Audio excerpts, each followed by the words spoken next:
Bismillahirrahmanirrahim. Assalamualaikum warahmatullahi wabarakatuh.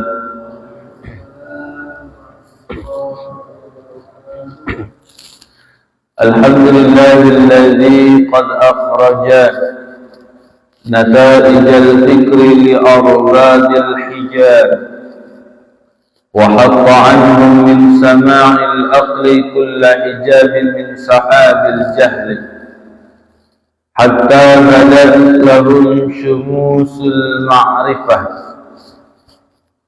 رأوا مقدراتها منكشفة نحمده جل على الإنعام بنعمة الإيمان والإسلام مصليا على النبي المصطفى وآله المستكملين الشرفا أشهد أن لا إله إلا الله وحده لا شريك له وأشهد أن محمدا عبده ورسوله الذي لا نبي بعده اللهم صل وسلم وبارك على سيدنا ومولانا محمد الفاتح لما أغلق والخاتم لما سبق ناصر الحق بالحق والهادي إلى صراطك المستقيم وعلى آله وصحبه حق قدره ومقداره العظيم أما بعد وقال الله تعالى في كتابه الكريم أعوذ بالله من الشيطان الرجيم بسم الله الرحمن الرحيم اليوم أكملت لكم دينكم وأتممت عليكم نعمتي ورضيت لكم الإسلام دينا الآية صدق الله العظيم وقال رسول الله صلى الله عليه وآله وسلم لا يؤمن أحدكم حتى يكون هواه تبعا لما جئت به صدق Rasulullah sallallahu alaihi wasallam. Hadirin wal hadirat rahimakumullah, di pagi yang mulia ini mari sama-sama terlebih dahulu kita memuji dan bersyukur kepada Allah Subhanahu wa taala. Sebab Allah masih memberikan kesempatan sampai detik ini untuk bisa beribadah kepada Allah berbekal untuk kehidupan akhirat kita. Tidak ada nikmat yang paling besar kecuali nikmat di mana Allah mampukan ibadah kepadanya. Sebab itulah yang akan menghantarkan kita kepada keselamatan dunia hattal akhirah.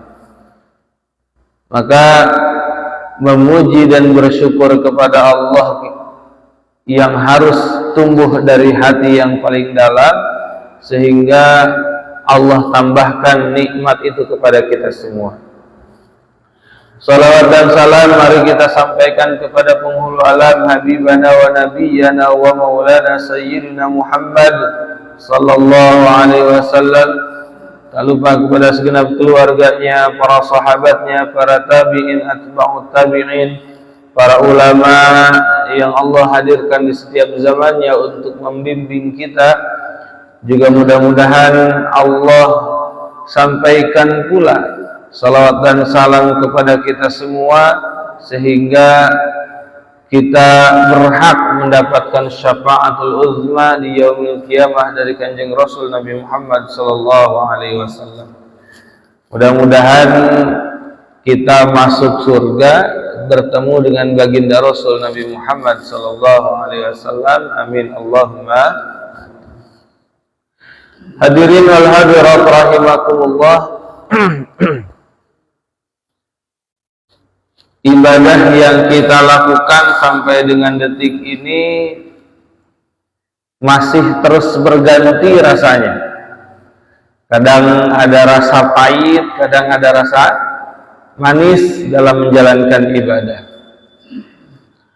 Kata Imam Al-Ghazali, bagi orang yang sudah khatam ibadahnya, sudah ada di level puncak dalam beribadahnya kepada Allah, maka dia akan merasakan kenikmatan, sehingga yang tumbuh dari dalam hatinya, yang muncul dari dalam hatinya adalah rasa syukur dan ingin terus memuji kepada Allah Subhanahu wa ta'ala.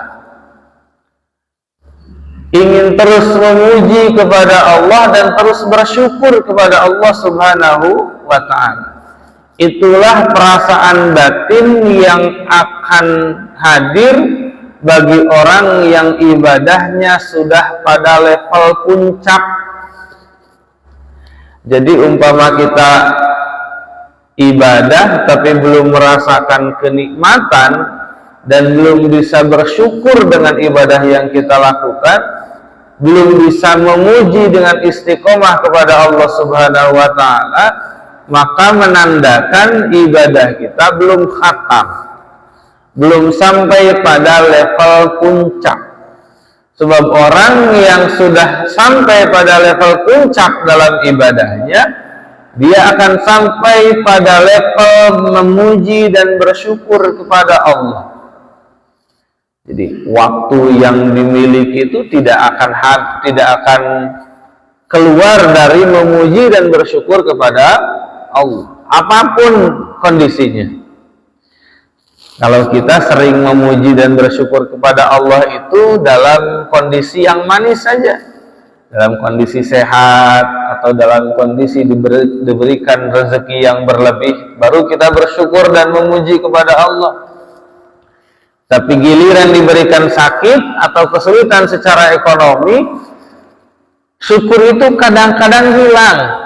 Yang muncul adalah sabar.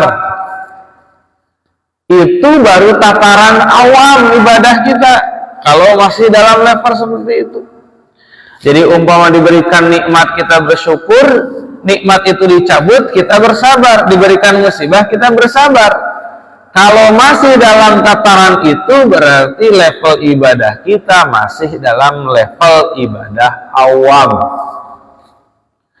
Sebab kalau orang level ibadahnya sudah pada puncak, maka yang timbul di dalam hatinya adalah memuji dan bersyukur kepada Allah Subhanahu wa ta'ala.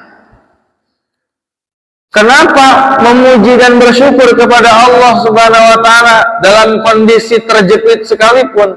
Sebab dalam pandangan orang yang ibadahnya sudah pada level puncak, tidak ada sesuatu yang batil yang diciptakan oleh Allah Subhanahu wa ta'ala. Setiap apa yang terjadi itu mengandung hikmah yang besar, sekalipun secara zahir kejadian itu atau peristiwa itu adalah peristiwa musibah atau kecelakaan.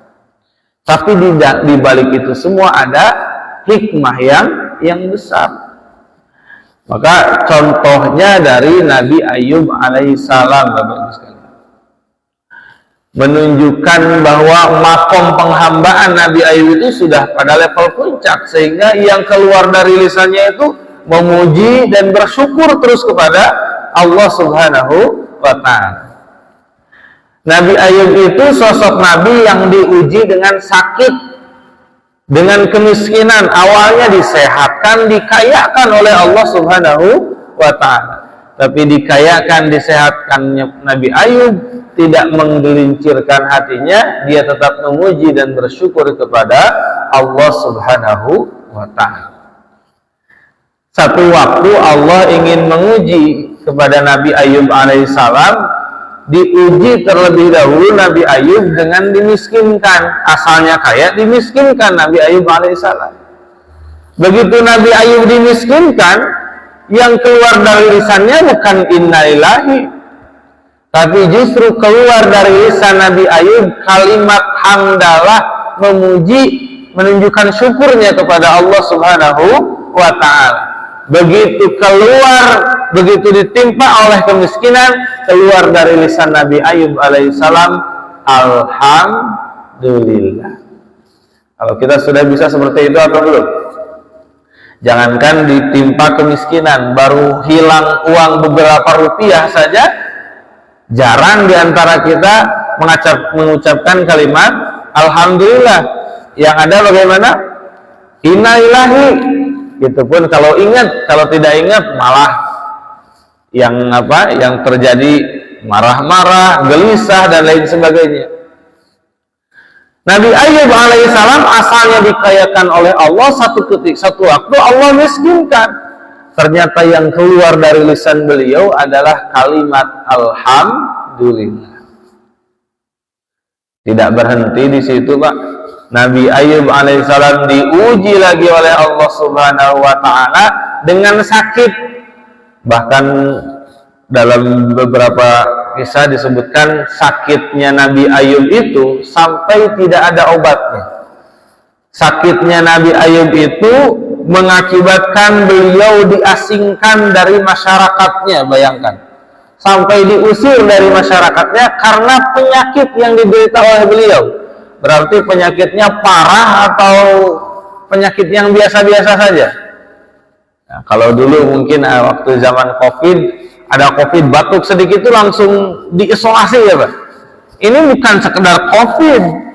Dalam satu keterangan disebutkan penyakit yang diderita oleh Nabi Ayub alaihissalam itu sampai di dalam kulitnya itu, sampai di kulitnya itu busuk, ada belatung, membusuk dan ada belatung di kulitnya itu. Sampai kemudian akhirnya Nabi Ayub diusir oleh masyarakatnya, diasingkan. Tapi yang keluar dari lisan Nabi Ayub alaihissalam bukan inna lillahi, apalagi berkeluh kesah, bukan. Tapi yang keluar dari lisan Nabi Ayub alaihissalam adalah kalimat yang sama, yaitu kalimat alhamdulillah. Sudah bisa atau belum kira-kira seperti Nabi Ayub? Diberikan sakit, tapi yang keluar bukan inna lillahi, bukan ya Allah kok ngene terus, tapi yang keluar adalah kalimat alhamdulillah. Kenapa dari setiap musibah yang diderita oleh Nabi Ayub alaihissalam, penyakit yang diderita oleh Nabi Ayub alaihissalam, kemiskinan yang melanda Nabi Ayub alaihissalam, justru keluar dari lisannya kalimat alhamdulillah? Karena dalam pandangan Nabi Ayub sudah menemukan hakikat dari seluruh kejadian, seluruh peristiwa yang menimpa hidupnya. Jadi kalau sudah ketemu dengan hakikat, dengan hikmah, maka yang keluar dari lisannya akan selalu memuji dan bersyukur kepada Allah Subhanahu wa ta'ala. Apa hakikat yang ditemukan dari setiap peristiwa yang dialami oleh Nabi Ayub alaihissalam? Ketika Nabi Ayub dicabut hartanya, dimiskinkan oleh Allah Subhanahu wa ta'ala, keluar dari lisannya kalimat alhamdulillah. Kenapa? Sebab Nabi Ayub sadar ketika harta dimiliki oleh dirinya, harta itu adalah titipan yang akan dimintai pertanggungjawaban di akhirat. Sehingga menjadi amanah, dan amanah itu berat dirasakan. Sehingga begitu Allah cabut amanah itu, menjadi ringan hatinya, merasa tidak perlu lagi mempertanggungjawabkan harta, sebab hartanya telah diambil lagi oleh sang pemiliknya, Allah Subhanahu wa ta'ala. Sehingga karena merasa tenang hatinya, tidak perlu lagi mempertanggungjawabkan harta yang dimiliki, maka keluarlah dari lisannya kalimat apa? Alhamdulillah. Kan yang kalau punya harta itu dihisab atau tidak, Pak? Oh, dihisab. Dulu Abdurrahman bin Auf, salah satu sahabat Kanjeng Rasul yang dikayakan oleh Allah Subhanahu wa ta'ala. Satu waktu pulang dari perdagangan, pulang dari dagang, Abdurrahman bin Auf itu datang kepada Kanjeng Rasul dengan membawa 1000 ekor unta. 1000 ekor unta berapa kira-kira sekarang? Kalau Ferrari itu sekarang, Lamborghini itu sudah kalah itu. 1000 ekor unta. Kalau satu ekor untanya saja misalnya ya Pak, misalnya 50 juta, kalau 1000 ekor berarti berapa itu? Ya, ngitungnya saja susah ya Pak ya. Abdurrahman bin Auf dikayakan oleh Allah. Begitu sampai kepada Kanjeng Rasul, kata Kanjeng Rasul apa? Abdurrahman bin Auf akan masuk ke dalam surga sambil merangkak. Merangkak berarti ciri susah atau ciri mudah masuk surganya, Pak? Susah. Merangkak di mana ada kondisi hamba-hamba bahwa sahabat Kanjeng Rasul itu masuk ke dalam surga bi ghairi hisab, tanpa hisab, langsung melesat, tahu-tahu tiba-tiba sudah berada di pintu surga. Ini Abdurrahman bin Auf disabdakan oleh Kanjeng Rasul akan masuk ke dalam surga sambil merangkak. Ternyata alasannya adalah karena Abdurrahman bin Auf akan dihisab terlebih dahulu hartanya. Dimulai dari dihisab bagaimana cara mendapatkannya, dari mana cara meraihnya, setelah didapatkan digunakan untuk apa hartanya. Sehingga begitu mendengar itu semua, Abdurrahman bin Auf akhirnya mensedekahkan, menyerahkan hartanya kepada Kanjeng Rasul Nabi Muhammad SAW untuk perjuangan dakwah. Sehingga menjadi tenang hatinya karena harapannya apa? Takut dihisab di akhirat nanti atas harta yang dimiliki. Maka kalau punya harta itu bukan enak sebetulnya. Cuma kan kalau kita masih dalam tataran awam, ya, kalau tidak punya harta tidak merasa enak. Punya harta itu merasa nikmat, merasa tenang. Padahal tidak boleh ada yang tenang sepanjang di dunia ini, termasuk yang berlebih secara ekonomi. Tidak boleh ada yang merasa tenang meskipun cukup dari sisi ekonomi, karena cukup ataupun bahkan berlebih sepanjang di dunia ini semuanya adalah ujian, dan itu amanah yang akan dimintai pertanggungjawaban. Nah, Nabi Ayub alaihissalam dicabut amanahnya, dicabut hartanya, diambil lagi oleh Allah, merasa tenang sehingga keluar dari lisannya alhamdulillah. Sudah menemukan hakikat. Begitupun sama sehatnya dicabut oleh Allah, keluar dari lisan Nabi Ayub alaihissalam kalimat apa? Alhamdulillah.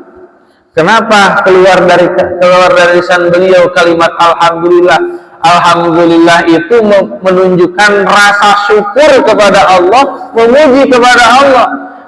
Kenapa memuji dan bersyukur atas sakit yang diderita? Karena Nabi Ayub sudah melihat hakikat daripada sakit itu. Hakikat orang yang sakit itu, ketika disakitkan, Allah itu sedang menggugurkan dosa. Betul atau betul? Kanjeng Rasul mensabdakan demikian, orang yang sakit kalau dia ridho dengan sakitnya, sabar dengan sakitnya, maka sakit itu adalah penggugur dosa bagi dirinya. Bahkan kalau disertai dengan ridho atas sakitnya, bukan hanya digugurkan dosa, tapi Allah berikan pahala atas sifat ridhonya. Jadi orang yang sakit itu hakikatnya sedang rugi atau sedang untung, Pak? Sedang untung, sedang dihapus dosanya oleh Allah Subhanahu wa ta'ala. Karena sedang merasa untung, maka Nabi Ayub alaihissalam pun keluar dari lisannya memuji dan bersyukur kepada Allah, keluar dari lisannya kalimat alhamdulillah. Karena sedang merasa untung, lewat sakitnya sedang digugurkan dosanya. Jauh lebih daripada itu, Nabi Ayub merasa sehat pun adalah amanah yang akan dimintai pertanggungjawaban oleh Allah Subhanahu wa ta'ala. Sehingga ketika sehatnya dicabut, maka menjadi lega hatinya, karena di akhirat nanti tidak perlu mempertanggungjawabkan kesehatan yang Allah berikan. Sehingga menjadi ringan hatinya, tenang hatinya, kemudian tumbuh rasa syukur di dalam hatinya.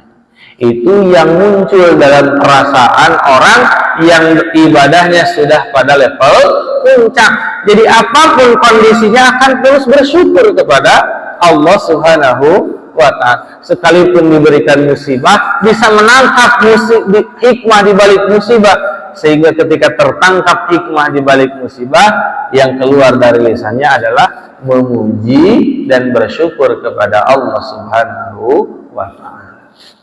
Bapak Ibu sekalian, kalau kita melihat berkaca ke belakang, COVID-19 beberapa tahun yang lalu, itu musibah atau bukan? Musibah atau bukan, Bu? Musibah.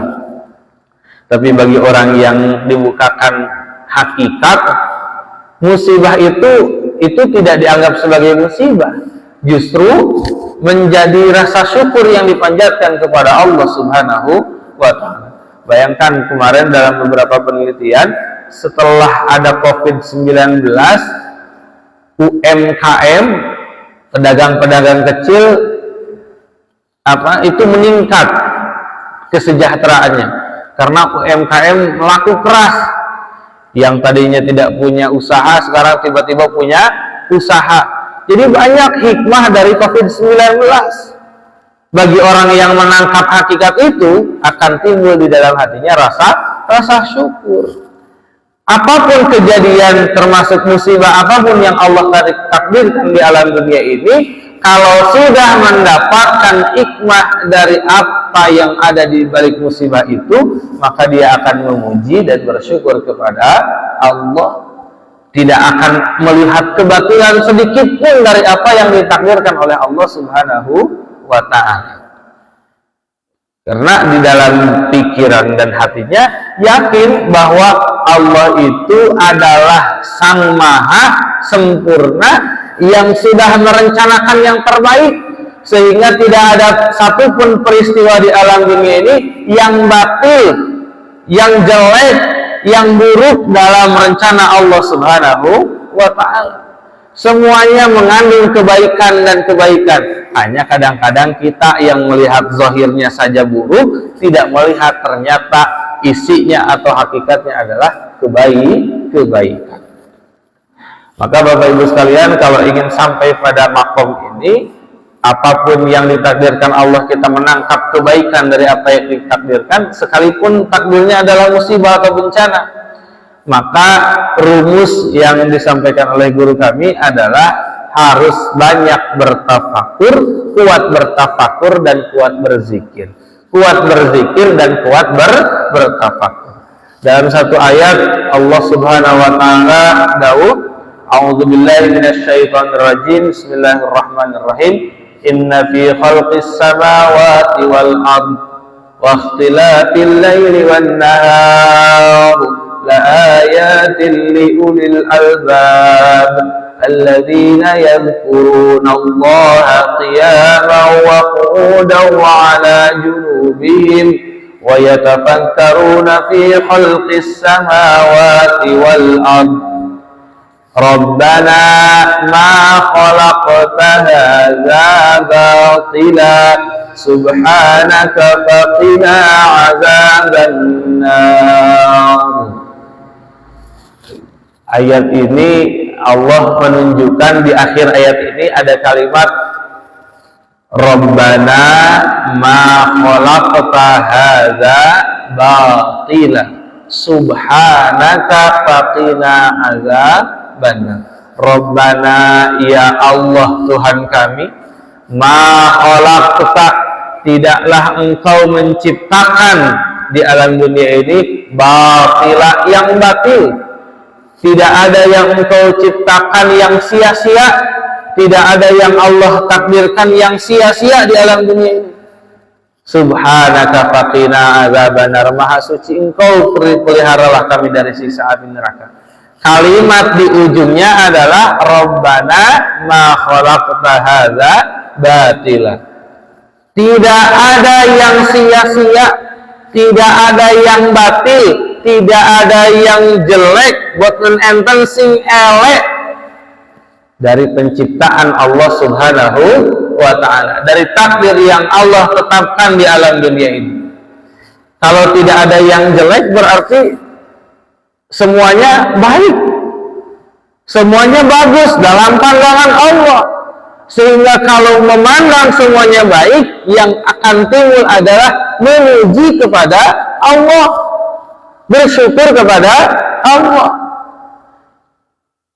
Nah, orang yang di dalam hatinya akan menganggap bahwa tidak ada yang jelek dalam penciptaan Allah, tidak ada yang buruk dalam penciptaan Allah, ma khalaqta hadza batila, rumusnya adalah ada di ayat sebelumnya, yaitu orang yang senantiasa berzikir kepada Allah dan bertafakur kepada Allah.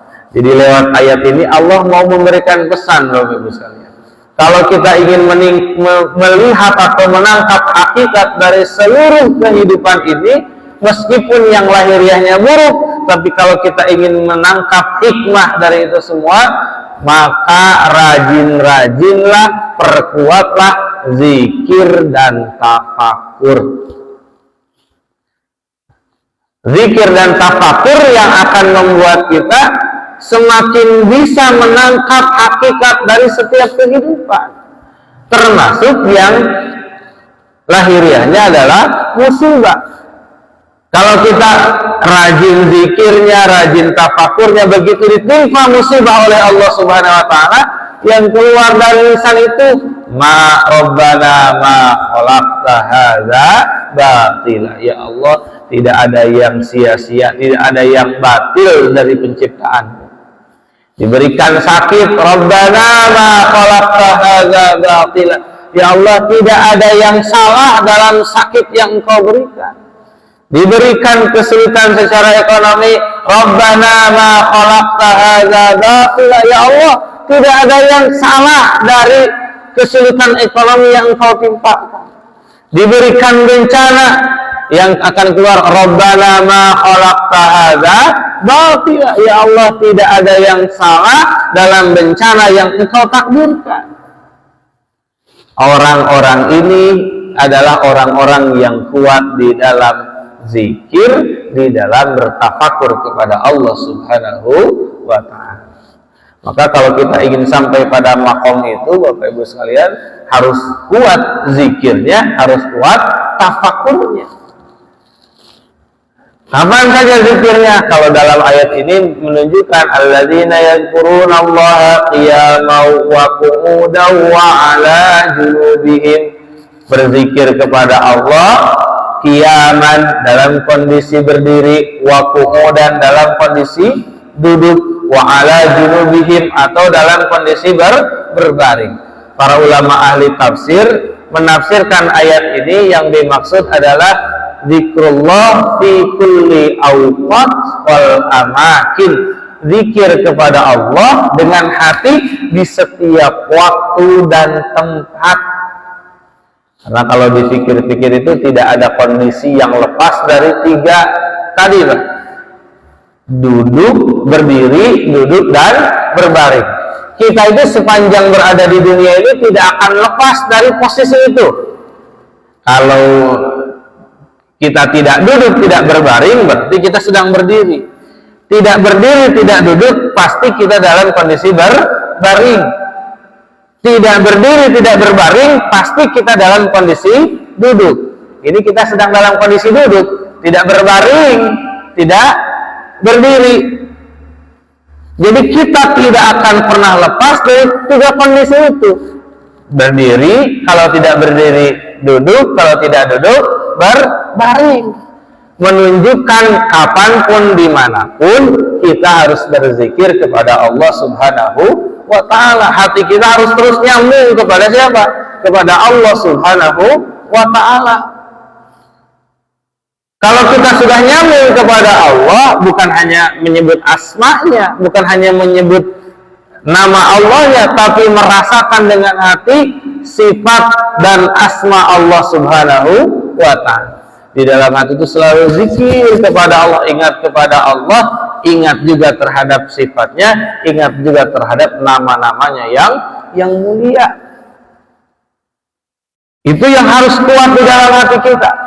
Sebab itu menjadi penting, karena yang sering membisikkan ke dalam hati kita adalah setan. Ketika kita menerima musibah dan kita menggerutu atas musibah itu, bisikannya timbul dari siapa? Dari setan. Ketika kita ditimpa sakit, kita tidak ridho, itu datang dari siapa? Dari setan. Kenapa setan bisa datang kepada kita? Karena kitanya tidak zikir. Makanya dalam satu ayat Allah Subhanahu wa taala berfirman, "Wa may ya'shu 'an dzikrir rahman nuqayyid lahu syaiṭanan fa huwa lahu qarin." Bagi orang yang berpaling dari zikir kepada Zat yang Rahman, yaitu Allah Subhanahu wa taala, nuqayyid lahu syaitanan, maka ditetapkan bagi dirinya, diikatkan kepada dirinya setan, fahuwa lahu qarin, dan setan itu menjadi teman dekatnya. Jadi kalau kita tidak zikir kepada Allah, maka yang menjadi teman dekat kita siapa? Setan. Maka wajar, maka benar kalau ujungnya, kalau kita tidak zikir kepada Allah, ditimpa musibah tidak ridho, ditimpa sakit tidak ikhlas, tidak ridho, bahkan menggerutu, bahkan sambil menyalahkan Allah, suudzon kepada Allah. Kenapa? Karena tidak zikir, setan yang mendekat, sehingga setan itu membisikkan kepada kita supaya tidak ridho atas ketetapan Allah Subhanahu wa ta'ala. Kalau sudah tidak ridho atas ketetapan Allah, maka tidak akan melihat hikmah di balik musibah yang kita alami. Maka kuncinya zikir kepada siapa? Kepada Allah Subhanahu wa ta'ala. Supaya setan itu hilang, yang hadir adalah Allah, sehingga apapun yang kita alami, kita akan menangkap kebesaran Allah di balik peristiwa yang kita alami, sekalipun peristiwanya adalah berupa musibah. Itu yang pertama yang harus kuat di dalam hati kita, zikirnya kepada Allah Subhanahu wa ta'ala. Yang kedua harus kuat tafakurnya. Supaya apa? Supaya menangkap kebesaran Allah Subhanahu wa ta'ala. Kalau tadi zikir dengan hati, kalau tafakur dengan akal. Perdayakan akal kita untuk mengobservasi, menelaah penciptaan Allah Subhanahu wa ta'ala, supaya kita bisa menangkap kebesaran Allah Subhanahu wa ta'ala. Makanya berpikir itu atau bertafakur itu hanya terhadap penciptaan Allah, tidak boleh berpikir terhadap zat Allah. Kenapa? Sebab pikiran kita tidak akan menjangkaunya. Maka disebutkan dalam satu makalah, tafakkaru fi khalqillah wa la tafakkaru fi dzatillah. Bertafakurlah terhadap penciptaan Allah, jangan bertafakur terhadap zat Allah Subhanahu wa ta'ala. Bertafakur terhadap penciptaan Allah yang ada di sekeliling kita, termasuk yang ada di dalam diri kita. Supaya apa? Supaya kita menangkap kebesaran Allah Subhanahu wa ta'ala, supaya kita menangkap kasih sayang Allah di balik penciptaan Allah Subhanahu wa ta'ala, di balik apa yang diciptakan oleh Allah Subhanahu wa ta'ala. Salah satu contohnya, jangan jauh-jauh Bapak Ibu sekalian, kita bertafakur terhadap diri kita sendiri, terhadap satu mesin yang Allah ciptakan di dalam diri kita. Namanya mesin apa Pak? Pencernaan. Di dalam diri kita tuh ada satu mesin, anggaplah itu mesin, namanya apa Bu? Pencernaan. Itu mesin itu, pencernaan itu salah satu penciptaan Allah yang punya nilai yang besar, yang punya keagungan yang besar. Di balik itu semua ada kasih sayang Allah kepada kita. Coba Bapak Ibu sekalian kita bayangkan, sehari-hari itu kita makan itu berbagai macam makanan masuk ke dalam mulut. Betul atau betul? Pagi-pagi ada bapak-bapak ada kopi, ya Pak ya? Kali apa? Puhung goreng, gemblong goreng, apa malih? Wah, sudah macam-macam. Pagi-pagi belum sarapan, ada soto masuk. Di dalam soto itu ada nasinya, ada togenya, ada ayamnya, betul Pak? Nanti ketemu siang makan lagi, ibu-ibu belum ngemil, ada mie ayamnya, ada baksonya, belum buah-buahannya, segala macam makanan tiap hari itu masuk ke dalam mulut kita, masuk ke dalam perut kita. Tapi canggihnya mesin yang Allah ciptakan, dari sekian makanan, dari berbagai makanan yang masuk dan berbagai gizi yang ada di dalamnya, masuk ke dalam satu mulut, diolah oleh pencernaan kita, dipisahkan mana yang akan jadi gizi, mana proteinnya dipisahkan oleh mesin ini, mana karbohidratnya dipisahkan, mana lemaknya dipisahkan, apalagi mana zat besinya dipisahkan. Oleh apa? Oleh pencernaan. Kita gampang tinggal masukkan ke dalam mulut, dikunyah, masuk ke dalam pencernaan, diolah sendiri oleh mesin penciptaan Allah. Coba kalau setiap makanan harus kita pisahkan karbohidratnya, harus kita pisahkan lemaknya, harus kita pisahkan proteinnya, sanggup atau tidak? Tidak akan ada waktu untuk melakukan itu. Dari satu buah-buahan misalnya dipisahkan mana proteinnya, mana vitaminnya, mana yang akan jadi ampasnya, sanggup atau tidak, Bu? Tidak akan sanggup. Tapi kasih sayang Allah tidak perlu seperti itu. Cukup masukkan apa? Makanan ke dalam mulut, biarkan mesin ciptaanku yang akan mengolah itu, kata Allah. Pencernaan yang akan mengolah itu. Jadi kalau kita sadar terhadap apa yang diciptakan Allah di dalam diri kita, salah satunya pencernaan kita, wah, itu sudah kasih sayang Allah itu melimpah di situ semua. Tidak perlu lagi susah-susah memisah-misah. Tidak, kalau disuruh memisahkan pasti tidak akan ada waktu untuk bekerja. Pasti diri kita itu lemes karena kehabisan waktu untuk mengolah satu makanan. Tapi karunia Allah, kasih sayang Allah kepada kita, kebesaran Allah kepada kita, Allah ciptakan satu mesin yang Allah ciptakan begitu canggih, tidak perlu lagi kita susah untuk memisah-misahkan zat atau kandungan gizi yang ada dalam satu makanan. Coba kalau kita bertafakur terhadap satu pencernaan kita saja, wah, itu karunia Allah, nikmat Allah, betapa agung sekali, betapa besar sekali. Kalau sudah menangkap betapa agungnya karunia Allah, kasih sayang Allah kepada kita, pasti Bapak Ibu sekalian di dalam hati kita itu inginnya memuji dan berterima kasih terus kepada siapa? Kepada Allah Subhanahu wa Ta'ala. Kalau kita sudah bisa menangkap kebesaran Allah. Nah, menangkap kebesaran Allah itu hanya akan bisa didapatkan bagi orang yang bertafakur. Kalau tidak bertafakur itu tidak akan pernah menangkap kebesaran Allah. Maka kuncinya dua tadi, zikir. Setelah zikir tidak cukup hanya zikir saja, harus dibarengi dengan tafakur, memperhatikan apa yang menjadi ciptaan Allah Subhanahu wa Ta'ala. Kalau kita sudah istiqomah zikirnya, istiqomah tafakurnya kepada Allah, tidak perlu ke gunung tafakur itu, tidak perlu menunggu kejadian bencana alam yang hebat baru kita tafakur. Di sekeliling kita pun banyak hal yang bisa menjadi media kita untuk bertafakur kepada Allah, sehingga kita bisa menangkap kemuliaan Allah, kebesaran Allah Subhanahu wa Ta'ala.